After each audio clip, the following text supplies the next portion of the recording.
కంపెనీలు తమ ఉత్పత్తులను ప్రజల్లోకి తీసుకువెళ్లడానికి భారీగా ప్రచార కార్యక్రమాలు నిర్వహిస్తూ ఉంటాయి.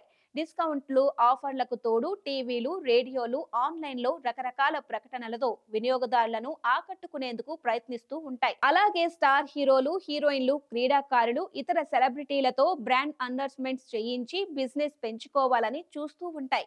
మన దేశంలో చాలా మంది సెలబ్రిటీలు ఎన్నో కంపెనీలకు ప్రచారకర్తలుగా వ్యవహరిస్తూ ఉన్నారు. రోజుల తరబడి సినిమాలు చేసినా రానంత డబ్బు కేవలం 30 సెకండ్లలో యాడ్లో కనిపించడం వల్ల వస్తూ ఉండడంలో పలువురు స్టార్స్ వాణిజ్య ప్రకటనల్లో నటించేందుకు ఎగబడుతున్నారు. స్టార్స్ ఓకే చెప్పాలే కానీ కోట్లకు కోట్లు పారితోషికం కింద కుమ్మరించేందుకు కంపెనీలు రెడీగా ఉంటున్నాయి. అయితే వాణిజ్య ప్రకటనలో నటించి కష్టాలు తెచ్చుకునేవారు లేకపోలేదు. మద్యం, pan, gutka, betting apps, cheats, real estate కంపెనీలకు చెందిన ప్రకటనలో నటించి చిక్కుల్లో పడ్డ నటీనటులు ఎందరో.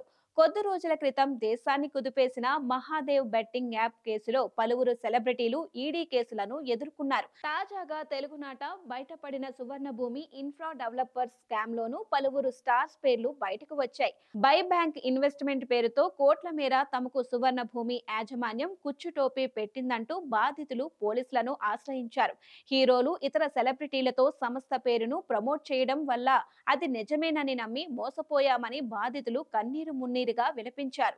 తాజాగా తమిళనాడు పుదుచ్చేరిలో క్రిప్టో కరెన్సీ స్కామ్ వెలుగు చూసింది. క్రిప్టోలో పెట్టుబడి పెడితే అధిక లాభాలు పొందవచ్చనే ఆశ చూపి పలువురు వద్ద నుంచి కోట్లలో వసూలు చేసి మోసానికి పాల్పడ్డారు. క్రిప్టో ద్వారా అధిక లాభాలు ఇస్తానని తన వద్ద 3.5 కోట్లకు పైగా వసూలు చేసి మోసం చేశారని పుదుచ్చేరికి చెందిన ఓ రిటైర్డ్ ప్రభుత్వ ఉద్యోగి పోలీసులకు ఫిర్యాదు చేశాడు. దీనిపై కేసు నమోదు చేసుకున్న పోలీసులు నితీష్ జైన్, అరవింద్ కుమార్లను అరెస్టు చేశారు. పుదుచ్చేరిలోనే కాకుండా తమిళనాడు, ఆంధ్రప్రదేశ్ తదితర రాష్ట్రాల్లోనూ ఇదే తరహా మోసానికి పాల్పడినట్లు తేల్చారు. అయితే ఈ స్కామ్ కు సంబంధించి స్టార్ హీరోయిన్లు కాజల్ అగర్వాల్, తమన్నా భాటియాల పేర్లు తెరపైకి రావడంతో చిత్ర పరిశ్రమ ఉలిక్కిపడింది. ఈ క్రిప్టో కరెన్సీ కార్యక్రమానికి సంబంధించి 2022లో కోయంబత్తూరు, మహాబలిపురంలో జరిగిన కార్యక్రమంలో కాజల్, తమన్నా పాల్గొన్నారు. ఆ తరువాత ముంబైలో జరిగిన పార్టీలో వేలాది మంది నుంచి డబ్బును సేకరించి ఈ గ్యాంగ్ ఈ నేపథ్యంలో ఆయా ఈవెంట్లలో పాల్గొన్నందుకు కాజల్, తమన్నాలకు నగదు ఎవరు చెల్లించారు? కేవలం ప్రమోట్ చేయడానికే వీరిద్దరు వచ్చారా? లేక వ్యాపార భాగస్వామ్యులా?